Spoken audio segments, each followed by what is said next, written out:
Put a smile on your face when you're moving from place to place. Good morning, good morning, morning, good morning, morning. Welcome back this morning to the Tobago Updates Morning Show. We're chatting this morning on the issue of the LGBTQ community and Tobago. Here to start the discussion with us is Pastor Richard Van Amson, who's the pastor of the Abundant Life? Abundant Apostolic Mission. That's right, located in Signal Hill, Tobago. Pastor, good morning and welcome. Pleasant morning to you and, of course, to all your viewing audience and listening audience. Thank you for having me. Now, you and I chatted before this interview, and I want to get from you this morning, our viewers, of course, would like to know from you, what is the church's perspective on the LGBTQ community in Trinidad and Tobago and worldwide? What does God have to say about it? There's some who believe or push the agenda that people are people and love who you love. Love is love. Why single out LGBTQ, and that is lesbian, gay, bisexual, transgender, and we now have intersex, queer, asexual, non-binary,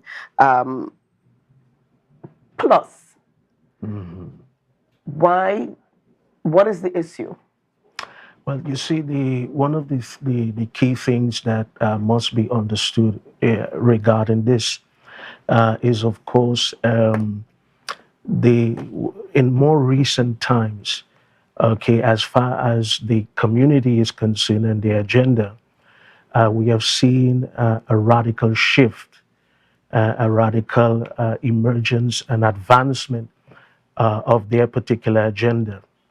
And so therefore, of course, the church's position and perspective of it continues to be and remains biblically rooted and biblically oriented. And so therefore, the agenda of the community, and as far as God is concerned and as far as God views it, is, of course, God has taken the position that in this community, when it comes to the whole idea of sexuality, gender identity, and so forth, it still remains that God has ordained for male and female, to be those that are not only part of the society, but will continue to propagate society and, of course, the population by and large. Okay, but one of the things I want to speak to regarding this, of course, because as we know, this is a very broad context. Yeah. You know, it's a very broad context, and so I really want to speak, in a sense, to the historical context in our more recent times regarding the LGBTQ community, and of course the emergence and advancement in our more recent times. Because what is happening is that especially when it concerns itself with pride and the whole push for pride and pride community celebration of the months of pride we had globally this taking place in the month of June, and of course here in Trinidad and Tobago, they have chosen the month of July. Okay, and so July or June? Well, in Trinidad and Tobago, they have chosen really the month of July, and so there's a lot of activities that are centered around that particular celebration within Trinidad and Tobago, right, and so forth. So the emergence of this really came out from the Stonewall uprising that took place in 1969. Okay, in New York. Okay, we saw that in those days the community it was outlawed and stuff like that, and so there was an uprising that took place in 1969. And so to commemorate that in 1970, in the month of June, you find that now you have had the Pride March and the Pride celebration and all of that coming to the fore. And so since 1970 to now, it has emerged, it has expanded, okay, and so it is present with us today. And you find that it will continue to expand and be present with us, and so forth.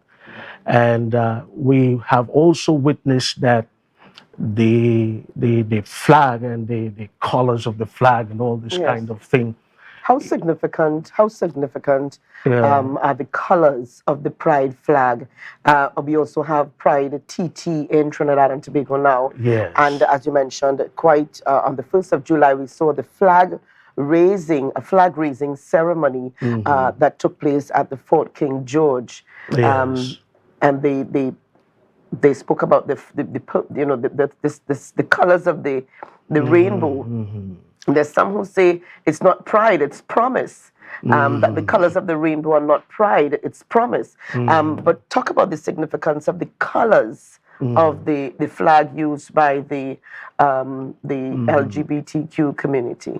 Okay, so well, of course, again, in historical context, this really came to the fore in 1978 when the flag was officially created and used in San Francisco.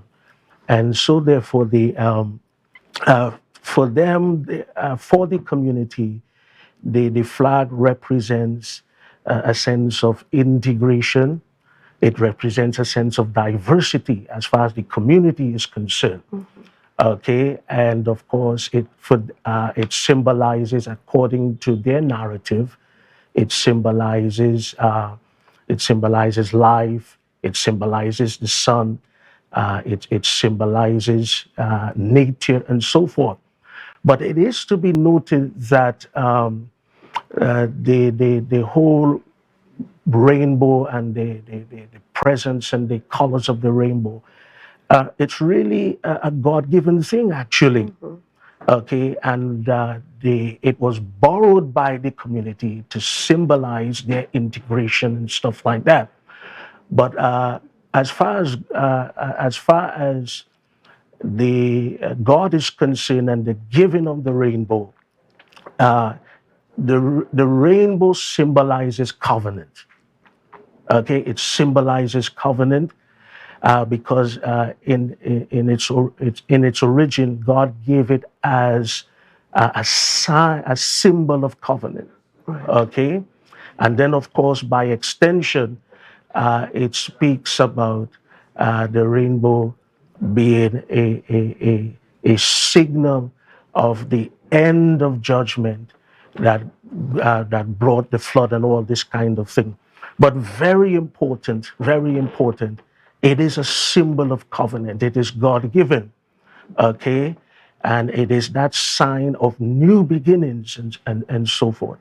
So what we have found and what we have discovered is that a lot of people, because the community has adopted the colors of the rainbow and so forth, a lot of people have been shying away from it. From wearing the colors? From the colors and associating themselves with the colors and so forth. But the thing about it is that I think in the general community, when you understand where it came from and the reason why it was given, there should not be a shying away from it. There should not be a distancing of ourselves from it of course, in the church, and then, of course, in the wider community. We should not distance ourselves from it and just see these colors as being owned by the community. There's some who believe that this type of discussion promotes hate and division in a country or community. What would you say to that? Well, what I will say to that, now, of course, admittedly, there is a sense of hostility especially in the Caribbean context. There's a sense of hostility that you find against the community in different pockets of our society and stuff like that. But it is to be noted, and I think this is very important here, that whenever you speak certain truths regarding the community, it is not to suggest really that this is a portrayal of hatred towards the community, okay? But because, of course, as you would know, the church community that I represent and that I come from, okay, it is important that, and especially when you look at all the recent development in terms of gender fluidity, non-binary relations and stuff like that, there must be, I would think, some speaking to these narratives. There must be, because it's in the community, it's in the space. And I think that there should be some speaking of truth in relation to it. There should be some kind of informing and education, as far as, yes, what they are purporting, but also what Bible teaches, what God says. And so when we when we share, especially from the church community, these particular truths, okay, it sometimes is interpreted as being, hatred towards the community, but really and truly it is not. It is just really the declaration and the giving of information of God's truth and so forth. And I want to say, very important, and I think that this is to be noted really, that as far as the church community is concerned, Yes. okay, our intention is not to be condemnatory towards the community. It's important to note that. Yes. Go ahead. It's important to know that. But really, our approach really is to educate. It is to inform, and of course, it is to bring a sense of emancipation, because one of the agendas of the church is that the church is salvific in its agenda and its approach.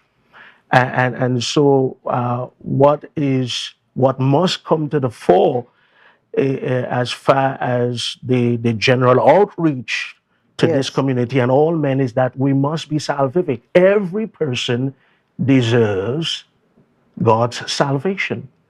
And so from those standpoints, okay, we do not look forward to be condemnative towards the community, but as I say, speak truth, give information, educate with the intention that there should be some redemptive result.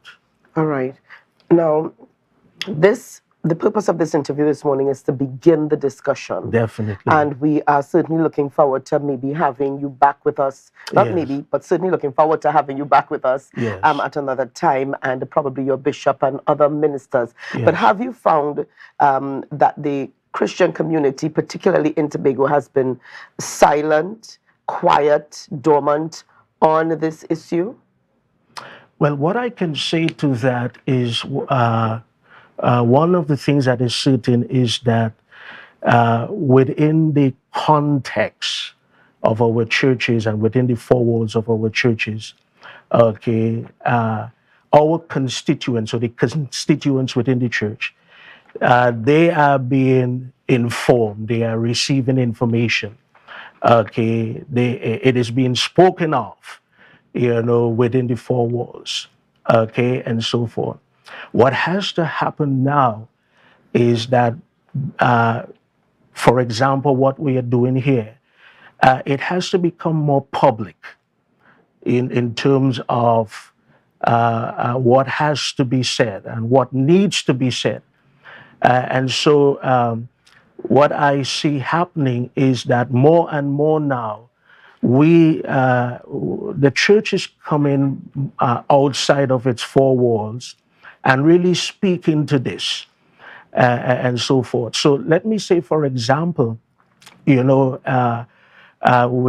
the Power fraternity, on the 19th of this month, we have a comprehensive sexuality seminar and discussion that's coming up, and it promises to be very, very informative. So we are moving in that direction to get it out there. And what I'm saying in essence is that the silence that would have been in time past, as far as the churches is concerned, it is being broken now. Okay. Things are really emerging, and it's getting out there. All right. But Pastor Van Amson, we've got to leave it here for today, but I want to thank you for taking the time to come onto the program to share with us. And I think we need to go a little bit deeper, maybe the next time around. Definitely. But like we said, this was just introducing the topic or starting the discussion. All right. So we thank you again for being with us this morning. Okay. And thank you for having me. A pleasure indeed. Viewers, we've got to leave it there for this time. We've got lots more coming up this morning on the Tobago Updates Morning Show. So share the live, share the live, share the live.